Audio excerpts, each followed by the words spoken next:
নমস্কার বন্ধুরা, আজকের ভিডিওতে আমরা দেখে নেব গতকালের কেকেআর বনাম এমআই ম্যাচের সম্পূর্ণ হাইলাইটস।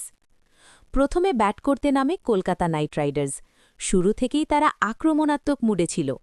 পাওয়ার প্লেতে দ্রুত রান তুলে নেয় দল। মিডল ওভারে ব্যাটসম্যানরা দারুণ খেলেন এবং বড় বড় শট মারতে থাকেন। শেষের ওভারগুলোতে তো একেবারে রান বৃষ্টি শুরু হয়ে যায়। ২০ ওভার শেষে কেকেআর তোলে ২২০ রান, একটা বিশাল স্কোর। এরপর ব্যাট করতে নামে মুম্বাই ইন্ডিয়ান্স। ২২১ রানের টার্গেট কঠিন হলেও শুরু থেকেই আক্রমণাত্মক ব্যাটিং শুরু করে এমআই। রোহিত শর্মা দুর্দান্ত ইনিংস খেলেন। তার সঙ্গে রিকলটনের পার্টনারশিপ ম্যাচের মোড় ঘুরিয়ে দেয়। ধীরে ধীরে ম্যাচ পুরো এমআই-এর দিকে চলে যায়। শেষ পর্যন্ত 19.1 ওভারে টার্গেট চিজ করে ফেলে মুম্বাই ইন্ডিয়ান্স। এই ম্যাচের টার্নিং পয়েন্ট ছিল রোহিত এবং রিকলটনের পার্টনারশিপ। শেষ পর্যন্ত এমআই জিতে যায় ৬ উইকেটে।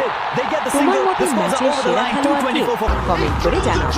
ভিডিওটা ভালো লাগলে লাইক করো, শেয়ার করো এবং চ্যানেলটা সাবস্ক্রাইব করে নাও।